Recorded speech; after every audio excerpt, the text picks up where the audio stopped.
kalau memang benar goodwill-nya dalam hal ini pemerintah itu melakukan semacam apa penyerahan hak kepada pemiliknya, Merestorasi hak ya. restorasi hak. Tadi kan sudah disebutkan oleh Bung Andi bahwa ada semacam pembagian lewat HPL tadi itu ya, Ya.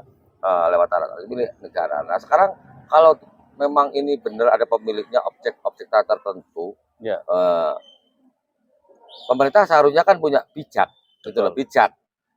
Dikembalikan aja, Betul, bagaimana betul. langkah-langkahnya diberitahu, nggak harus menunggu digugat. Iya, iya, betul. Kalau menurut Bung Andi? Iya, jadi setelah tanah itu ditinggalkan, itu kemudian dijaga seorang figur. Ujung-ujungnya tanah yang dikuasai, tanah yang katakan tanah-tanah strategis yang ada di dalam perkotaan, di suatu daerah, itu kembali lagi Bung Dhani, ujung-ujungnya kepemilikannya itu orang-orang yang berkuasa Bung Dhani. Apa jenis hak menjadi hak milik, padahal rangkaiannya mereka bukan tanah mereka sebenarnya. Mereka seolah-olah membeli pada seseorang yang secara bukti itu sebenarnya tanah yang ditinggalkan tadi menjadi harusnya tanah negara. Ini kan tapi volume atau titik-titiknya banyak. Di desa dan di kelurahan sebenarnya sudah dicatat tanah-tanah yang ditinggalkan tadi dicatat sebagai tanah negara, yang sebetulnya tanah tersebut adalah sudah dilekati milik seseorang yang entah di mana keberadaannya. Tapi oleh penguasa-penguasa ada figur yang menguasai, lalu pada akhirnya produk akhirnya seluas tanah itu, strategis tanah itu dimiliki oleh orang-orang yang tanda kutip dekat dengan kekuasaan. Tuh.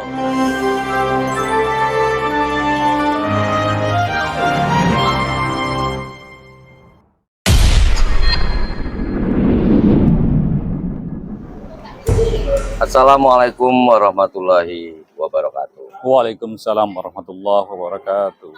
Pemirsa, kami hadir ke ruangan Anda dalam sebuah acara ngobos di Kampung Aclak.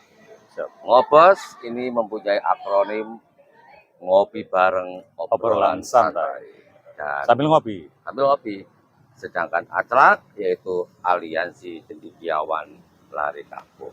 Nah, ini dia ketika bicara lari kampung, Bung Andi.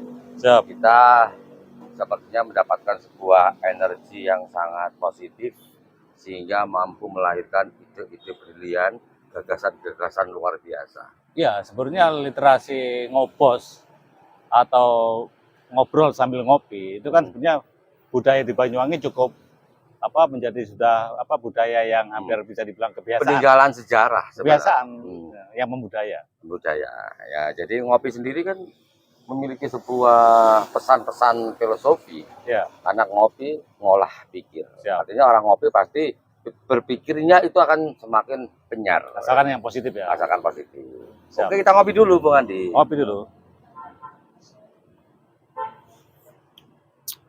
Oh, kopinya ini nikmat banget ya. Ya, kita selalu menghadirkan kopi-kopi UMKM Bung Dhani, supaya mengenalkan bahwa Banyuwangi ini banyak sekali varian kopi. Betul, kopi yang sangat memiliki aneka ragam yang tentu saja kualitasnya terbaik. Iya, jenis dan rasanya berbeda-beda.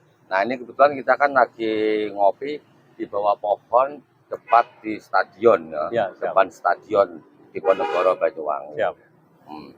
Nah, kita sambil nyantai tentunya pemirsa, sambil kita ngobrol karena ngobos sendiri adalah ngopi bareng, obrolannya santai.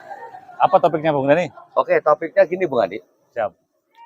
Kita kalau belajar sejarah ya, dulu bagaimana zaman Belanda ini kan banyak sekali peninggalan-peninggalan Belanda yang berhamburan di mana-mana, sehingga perlu penataan ulang. Ini menyangkut tanah dan bangunan ya? Tanah dan bangunan. Oh, iya.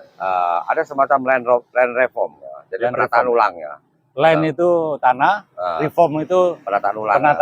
Oke, nah pemirsa, kebetulan saya bersama Bung Andi Purnama Kamela. Siap.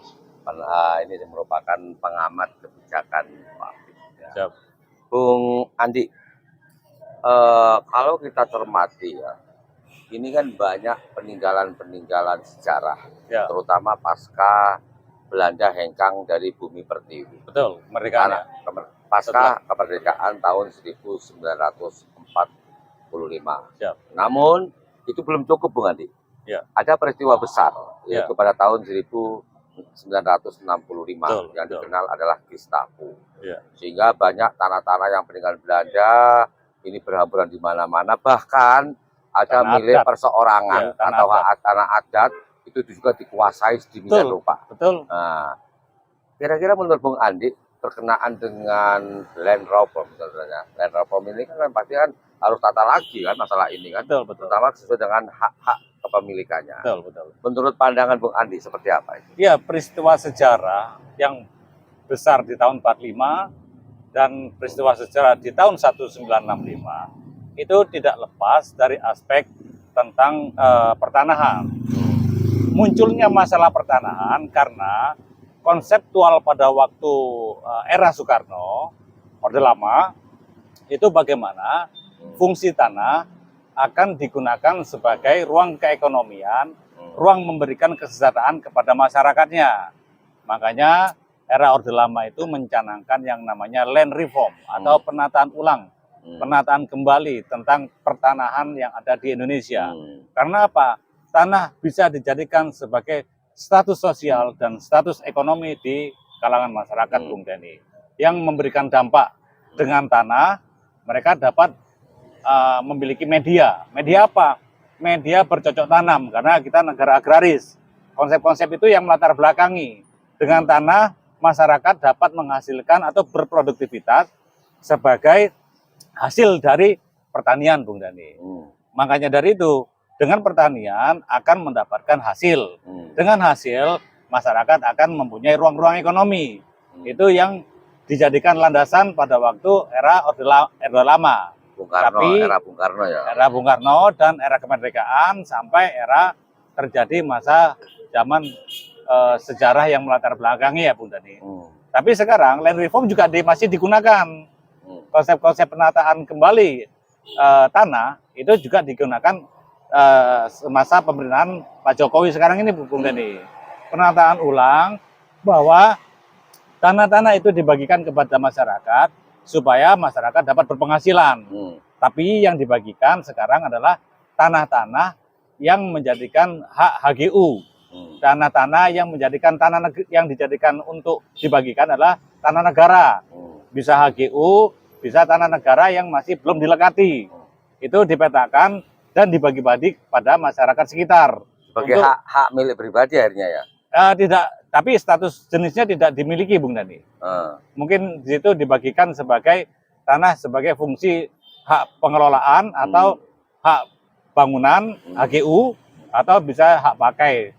Untuk lebih spesifikasinya mungkin kita perlu mengetahui yang dibagikan tanah itu menjadi status jenis surat apa, perlu dikasih lagi, Bung Denny. Tapi itu masalah waktu, kurun waktunya gimana? Apa dibatasi atau bagaimana? Kurun waktu bila masyarakat mendapatkan hak HGU itu dapat diperpanjang dan dapat digunakan sebagai hak tanggungan atau istilahnya tanda kutip diagunkan lah, Bung Denny. Berapa lama biasanya itu untuk diberikan itu? Tanah itu mempunyai periode katakan sampai masa 80 tahun. 80 tahun turun-temurun. 80 tahun sampai 90 tahun. Artinya pemberian hak kelola tersebut bisa melalui mekanisme perpanjangan setelah mereka mendapatkan hak kepemilikan surat secara sertifikat tadi, Bung Denny, jenis sertifikatnya. Katakan untuk pertama kali mereka dapat diberikan hak selama 25 tahun misalkan. Perpanjang lagi bisa 35 tahun. Perpanjang lagi bisa katakan 25 tahun. Jadi totalnya kurang lebih di 85 tahun atau mungkin bisa 90 tahun, Bung Denny. Artinya kan untuk upayakan atau mengusahakan tanah tersebut menjadi produktif di masyarakat kan bisa diupayakan, Bung Denny. Oke, Bung Andi, kalau itu kan bicara pembagiannya ya. Baik itu berupa HGU ataupun yang lainnya. Namun ketika bicara penataan ulang atau land reform ya, ingat perubahan tadi yang saya awali bahwa ada semacam peristiwa-peristiwa sejarah, mulai pasca kemerdekaan Gestapo. Sampai saat ini tentu saja ini masih ada problem-problem yang ditinggalkan. Betul. Nah, kita masih ingat mungkin bahwa dulu itu ada semacam tanah adat ya, bahkan tanah milik pribadi atau lain sebagainya. Ini juga ternyata masuk objek land reform yang dikuasai secara paksa maupun yang lainnya. Nah, ketika ini masyarakat, kalau tadi disebutkan bahwa pemerintah bagi-bagi sebuah lahan, dua lahan untuk mendapatkan HPL, hak pengelolaan lahan. Nah, ketika masalah perebutan dari hak milik dari baik itu adat maupun personal, semua karena peristiwa sejarah dikuasai oleh negara. Padahal mereka, para pemilik itu memiliki keturunan-keturunannya dan masih memegang bukti. Nah, untuk mendapatkannya, kalau menurut Bung Andi, bagaimana? Ada yang memegang bukti, ada yang sudah hilang, atau memang sengaja dihilangkan. Jadi konsep land reform pada waktu era Orde Lama, itu mereka-mereka yang mempunyai kepemilikan lahan yang cukup luas, itu didata. Jadi ada pembatasan-pembatasan masyarakat atau adat, atau kepemilikan pribadi, itu tidak boleh memiliki lahan yang sangat luas. Karena itu negara mengatur supaya tidak terjadi dominasi kepada pemilik-pemilik tanah secara perorangan atau individu. Jadi konsepnya adalah land reform itu yang setahu saya dengan bukti-bukti yang ada, negara menginventarisir mereka-mereka yang mempunyai tanah cukup luas, katakan kalau nggak salah Bung Dani ya, minimal batasannya 2 hektar atau berapa ya, saya kurang detailnya, kurang lebihnya saya kurang begitu pasti ya. Itu mereka yang dianggap memiliki tanah-tanah yang cukup luas, itu oleh negara akan dibeli, gitu. Atau diganti rugi. Konsep itu mulai kebijakan dari pemerintah pusat Orde Lama pada waktu itu sampai ke daerah desa-desa, Bung Dani. Setiap kepemilikan individu dalam satu desa, kemudian orang tersebut tidak katakan terlalu banyak sampai diterlantarkan, misalnya tidak digarap. Seperti tak bertuan itu ya? Seperti tak bertuan, padahal sebetulnya tanah itu sebetulnya sudah dibeli oleh si empunya atau pemiliknya. Tetapi tanah tersebut dianggap absenti, tidak hadir orangnya. Karena saking kepemilikan tanahnya cukup besar. Ya tadi itu, tak bertuan, tanah tak bertuan itu ya? Bukan tak bertuan, artinya tanah tersebut ada pemiliknya. Tapi nggak hadir ya? Tapi dianggap tidak hadir atau dianggap tanah absenti, absen. Orangnya tidak hadir. Orangnya menelantarkan lahan-lahan tersebut. Karena saking cukup luasnya tanah-tanah tersebut. Tetapi konsepnya adalah negara menggantikan dengan sejumlah uang sesuai dengan penggantiannya. Sesuai dengan luasannya. Tetapi kesiapan itu ternyata pada waktu Orde Baru, pemerintah tidak cukup dana, Bung Dani, untuk menggantikan lahan-lahan tersebut yang akan dibagikan kepada masyarakat oleh negara. Ternyata program itu tidak berjalan. Artinya negara tidak punya cukup uang untuk menggantikan tanah-tanah perorangan, tanah adat itu, Bung Dani. Sehingga hal ini menjadi macet gitu kan, tidak berjalan program land reform tersebut. Tapi kalau konsep land reform yang sekarang, penataan lahan atau penataan tanah yang sekarang oleh pemerintah Jokowi, itu dibagikannya adalah tanah-tanah negara yang belum diikat. Yang murni memang. Yang murni memang tanah negara atau tanah-tanah kehutanan produksi ya, yang dibagikan untuk dipeta-petakan supaya lahan tersebut dapat digarap oleh masyarakat. Itu yang sekarang jadi programnya Jokowi. Oke, Bung Andi, kalau menurut catatan file di pabrik kata-kata saya, ya, di pabrik kata-kata sekarang saya keluarkan ini ya. Jadi bahwa di Banyuwangi saya mencotokkan nih kalau bicara land reform ya, yang diberikan kepada masyarakat atau dibagikan kepada masyarakat tadi itu kan memang tanah milik negara, yang tidak dalam masalah lah, katakan itu. Nah, kembali mengingat banyak tanah-tanah yang miliknya perseorangan namun dikuasai oleh negara begitu saja, yang sampai sekarang ada yang memiliki hak sebagai pemilik, sebagai keturunannya, karena dia memegang bukti dari leluhurnya.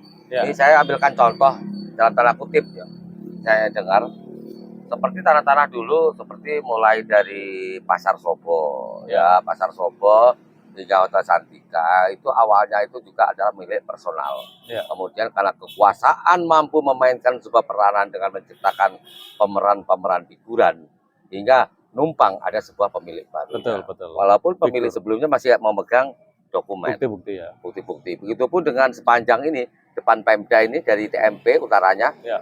utara ini ada beberapa bidang ternyata ada pemiliknya di masa lalu. Betul. Nah, belum lagi daerah-daerah lain di kota. Ini saya ngambil contoh di lain. Betul.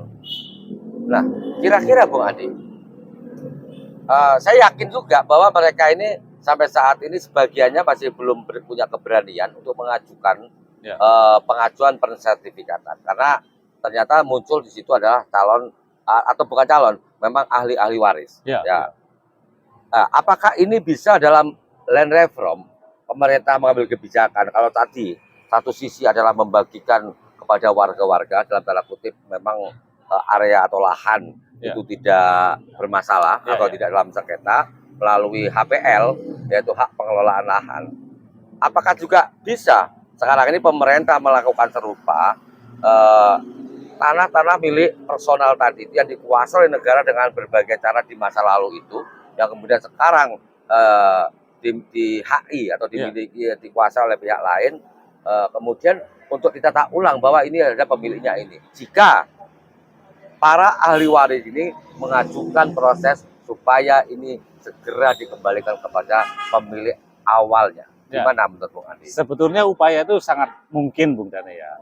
Jadi tanah-tanah yang katakan tadi peristiwa sejarah tadi, mulai dari katakan kemerdekaan sampai peristiwa 1965 itu mereka balik lagi proses itu latar belakangnya adalah adanya itu tadi Bung Dani konsep land reform tadi, konsep land reform, konsep absenti.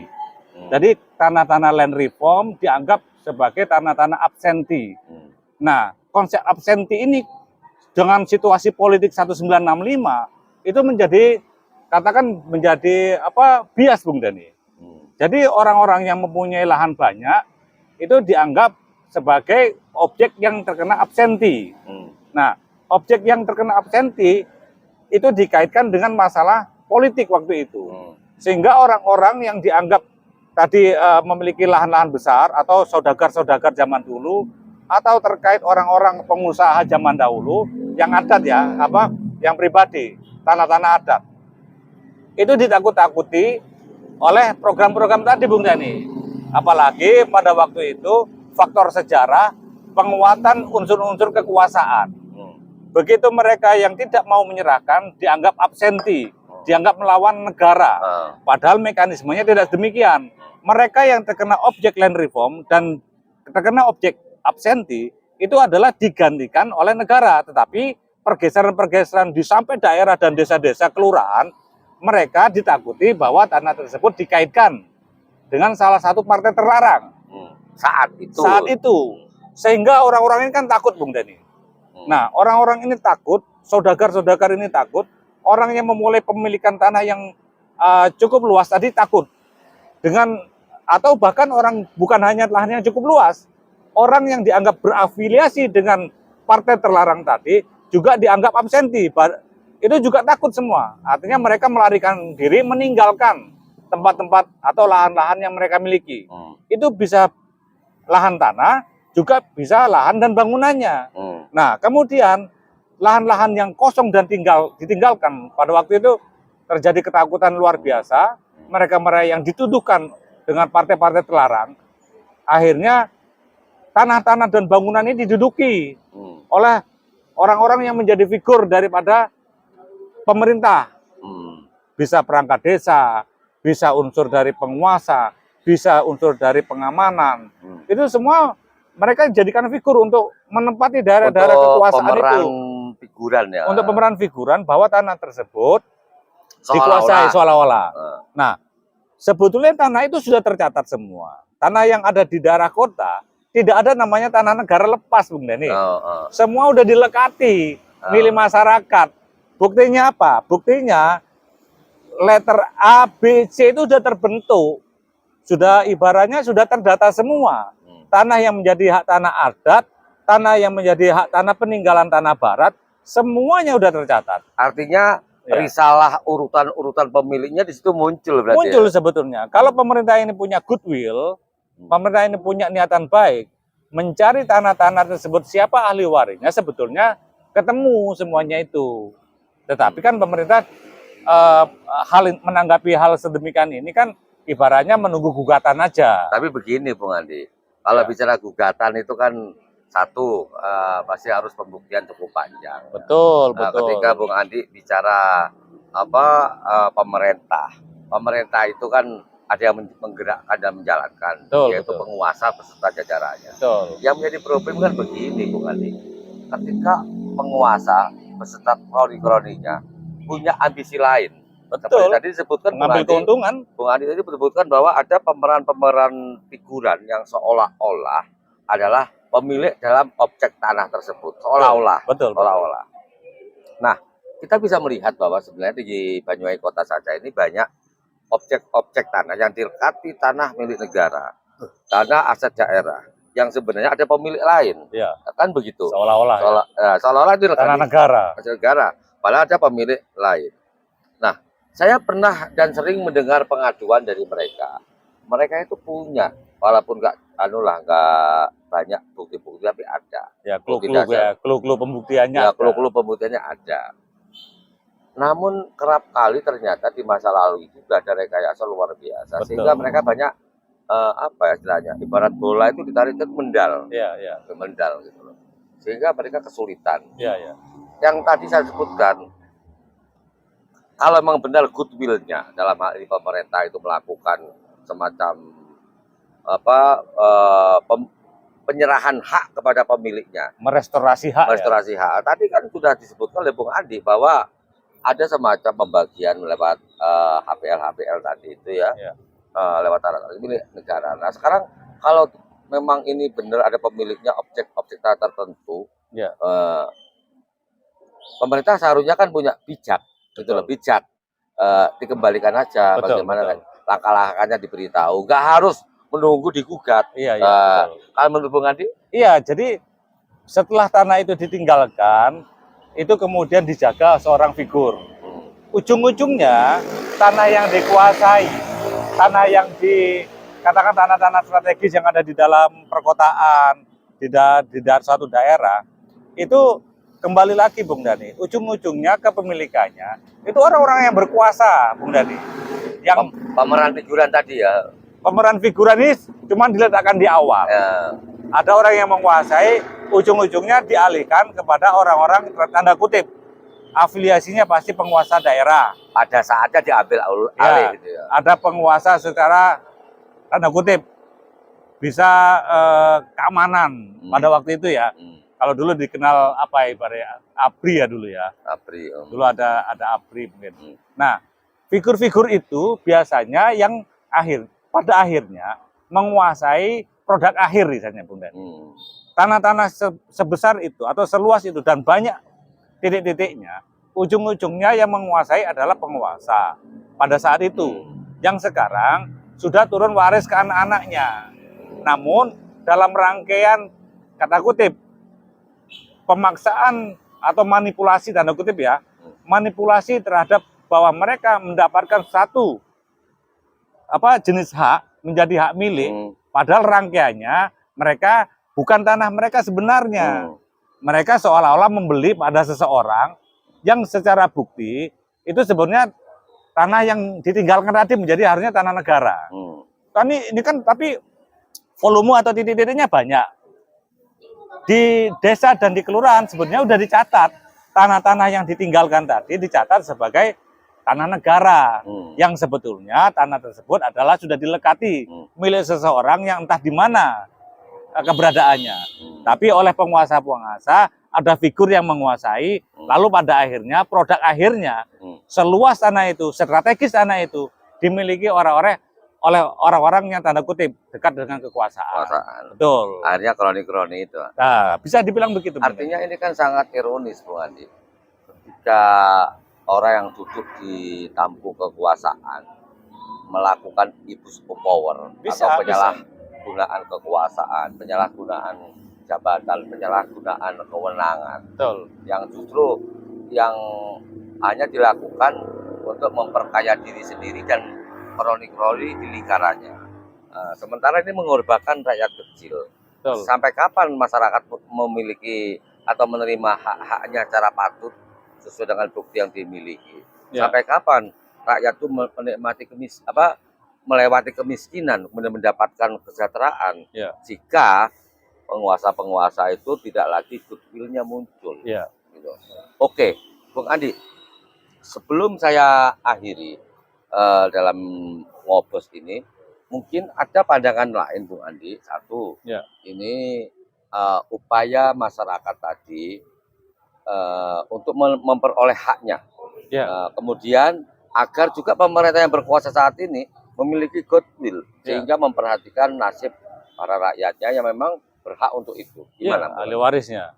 Ya, jadi penataan kembali aset-aset tanah negara yang katakan sampai sekarang itu ibaratnya tanah yang tidak bertuan, namun sekarang ditempati oleh orang-orang yang mendapatkan hak pengelolaan, seperti yang di Surabaya itu, Bung Dani, itu ibaratnya mendapatkan HGB, hak guna bangunan.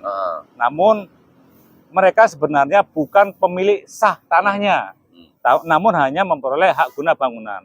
Jangan sampai tanah-tanah ini yang digunakan untuk pemanfaatan atau pengelolaan orang yang sekarang menempati dinaikkan statusnya menjadi hak milik, padahal mereka bukan pemilik sebenarnya. Ya, nggak berhak lah. Nah, untuk pemerintah daerah itu seharusnya tahu tanah negara ini milik siapa. Tanah negara ini yang digunakan baik pemerintah, baik institusi, baik dinas, itu sebenarnya tanah-tanah yang sudah dilekati, tanah-tanah rakyat yang sudah dilekati. Namun sekarang digunakan sebagian menjadi katakan kantor-kantor itu, Bung Dani. Sebetulnya itu ada pemiliknya juga. Mereka-mereka yang meninggalkan lahan dan bangunannya itu sebenarnya ada ahli warisnya, tetapi tidak dicari, tapi malah justru digunakan oleh tempat-tempat oleh pemerintahan. Namun kalau seandainya ada clue-clue bahwa mereka rakyat atau masyarakat yang katakan berhasil menemukan bahwa ini tanah moyangnya sebagai pemilik hak, ya. Ini pemilik hak, misalkan dia punya AJB lama, dia punya petok lama, dia punya sertifikat lama, dia mempunyai katakan bukti otentik yang menunjukkan bahwa clue-nya bahwa itu tanahnya ternyata sekarang digunakan oleh sebuah kantor misalkan, pemerintahan misalkan. Ya, sekarang jalan satu-satunya tidak lain sebenarnya digugat itu, Bung Dani. Oh gitu ya. Itu langkahnya yang masih sekarang menjadi rujukan kebijakan seperti itu. Tapi kan masyarakat balik lagi. Masyarakat butuh effort berat. Iya, butuh effort berat supaya apa? Supaya katakan dalam mencapai atau memperoleh haknya kembali itu ibaratnya ibaratnya menyusun strategi, menyusun ibaratnya langkah-langkah yang lebih dalam lagi memang. Tapi ya ini sebetulnya kalau pemerintah mempunyai goodwill, ini punya turunan siapa, itu harus dikembalikan sebetulnya. Oke, artinya dalam proses gugatan itu selain menggugat sebagai hak milik, itu juga bisa menggugat sewa ya selama ditempati itu ya. Dihitung sewa, dihitung sewa. Betul itu. Artinya kan akumulasi terhadap kerugian ketika dia tahu ini tanah moyangnya, kan dia bisa mengklaim juga. Ya, bukan sewa itu. Ya, tahun. Material dan immaterial itu. Material, immaterial. Ya. Oke, pemirsa, itu tadi kita membahas seputar land reform. Ya, land reform ini penataan ulang masalah sebuah lahan atau tanah. Ya. Nah, ini merupakan podcast outdoor jalanan. Artinya kita bisa di mana-mana bikin podcast ini. Bisa di tempat terbuka. Kebetulan saat ini kita berada di depan Stadion Diponegoro. Kita nanti bisa di tempat-tempat perkantoran atau mungkin di kendaraan, di kapal dan sebagainya, ya. Jadi inilah acara ngobos di Kampung Aclak. Ngobos, ngopi bareng, obrolan santai sambil ngopi. Dan Aclak, Aliansi Cendekiawan Lari Kampung. Dan ini nanti akan banyak tentu pakar-pakar dari Kampung Aclak akan bermunculan ya. Selain Bung Andi Purnama Kamela, ternyata banyak masih yang nanti akan tampil pada episode-episode berikutnya membahas tentu saja ini persoalan masalah tidak hanya masalah pemerintahan, negara, ekonomi, pembangunan, Ya. Budaya juga loh Bung Adit. Ya, ya. Budaya. Jadi budaya dan lain sebagainya semua di sini. Ya kita men-trigger ya. Men-trigger kita Men-trigger mereka-mereka yang punya tampil untuk ngobos ya, yaitu ngopi bareng obrolan dapur. Ngopi ngolah pikir.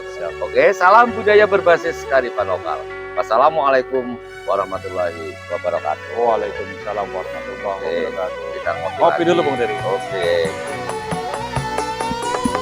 Iki tutu atra kesenjarangan tapi ngatake wong cendekiawan. Iki tutu kampung senjarangan tapi kampunge wong cendekiawan.